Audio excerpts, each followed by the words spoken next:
Assalamualaikum warahmatullahi wabarakatuh. Perkenalkan, nama saya Nur Darman, nomor BP 1910-1955-310568 dari manajemen 12. Baiklah, pada video saat sekarang ini saya akan menjelaskan materi tentang rekrutmen, seleksi, dan penempatan. Baiklah, yang pertama ada rekrutmen. Rekrutmen itu sendiri adalah proses mencari, menemukan, dan menarik para pelamar yang kapabel untuk dipekerjakan dalam suatu organisasi atau perusahaan. Adapun dari proses dari rekrutmen itu sendiri, yang pertama ada identifikasi lowongan pekerjaan, di mana perusahaan akan mengidentifikasi lowongan pekerjaan apa yang sedang dibutuhkan oleh perusahaan pada saat sekarang ini. Yang kedua ada tuntutan pekerjaan atau job recruitment, yaitu jenis pekerjaan apa yang akan dilamar oleh seorang pelamar pada perusahaan yang akan mereka tuju.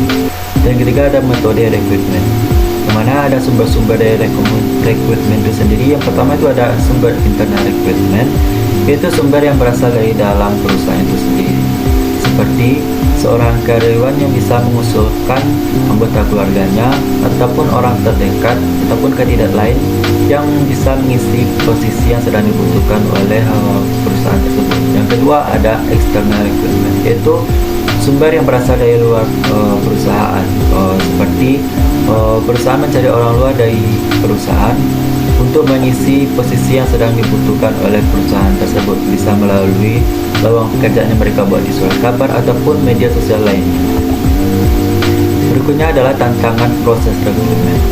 Yang pertama dalam organisasi, pertama itu kebijaksanaan pemberian kompensasi, selanjutnya status dari pegawai, itu status seperti apakah kita itu sebagai pegawai kontrak ataupun pegawai tetap. Selanjutnya perencanaan SDM dan juga tuntutan tugas yang kelak akan dilaksanakan. Tantangan yang kedua itu kebiasaan para pencari pekerja. Yang ketiga itu kondisi eksternal, yang dimana ada tingkat pengangguran, kompetitor, kelangkaan skill dan pengetahuan, peraturan penundangan tenaga kerja, dan praktek rekrutmen organisasi lainnya. Selanjutnya saya akan membahas tentang seleksi, di mana pengertian seleksi itu sendiri itu proses memilih pelamar sampai dengan memutuskan pelamar mana yang akan diterima atau ditolak untuk menjadi pegawai dalam suatu perusahaan atau organisasi. Faktor-faktor yang harus diperhatikan dalam proses seleksi yaitu yang pertama ada penawaran tenaga kerja ataupun jumlah pelamar. Yang kedua ada tantangan etis, yang ketiga tantangan organisasi, yang keempat itu kesamaan kesempatan atau CEO.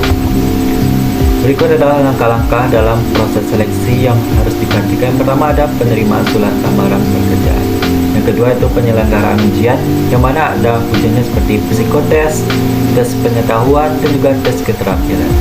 Yang langkah ketiga itu wawancara seleksi, di mana tipe-tipe wawancara itu seperti yang pertama itu tidak terstruktur, gabungan terstruktur dan tidak terstruktur, pemecah masalah, dan wawancara dalam situasi stres. Yang mana proses wawancara itu sendiri terdiri dari yang pertama itu persiapan wawancara, yang kedua penciptaan keserasian hubungan, yang ketiga tukar menukar informasi, yang keempat mengakhiri wawancara, yang terakhir penilaian, yaitu menggambarkan komentar wawancara tentang penampilan peminat, minat yang terungkap, latar belakang, harapan, perkiraan kemampuan atau dan pengalaman pelamar dan peserta sikap pelamar. Langkah yang keempat itu pengecekan latar belakang dan surat referensi. Yang kelima evaluasi kesehatan.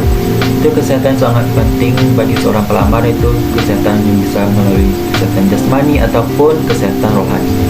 Yang keenam itu wawancara oleh manajer yang akan menjadi atasan langsung. Yang ketujuh pengenalan pekerjaan. Yang kedelapan keputusan atas lamaran. Selanjutnya ada orientasi. Yang pertama itu aspek organisasi yang terdiri dari sejarah, struktur dan tipe organisasi, pengenalan para pejabat, tata ruang dan tata letak fasilitas kerja, ketentuan normatif, produk organisasi dan juga budaya organisasi.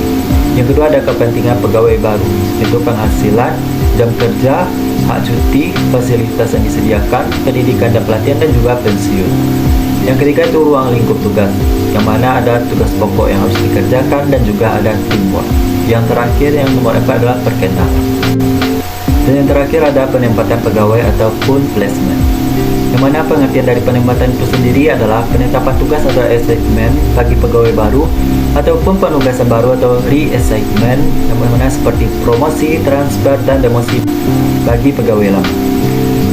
Kemudian penempatan biasanya merupakan kewenangan dari atasan langsung atasan langsung ataupun kepala unit kerja pegawai YBS setelah dikonsultasikan dengan manajemen. Kemudian peranan dari HR Departemen atau unit kerja pengelolaan SDM adalah memberikan saran kepada manajemen dan konseling untuk pegawai YBS. Baiklah, sekian dari hasil pemaparan materi yang bisa saya jelaskan. Salah dan janggal saya mohon maaf. Wabillahi taufiq wal hidayah. Assalamualaikum warahmatullahi wabarakatuh.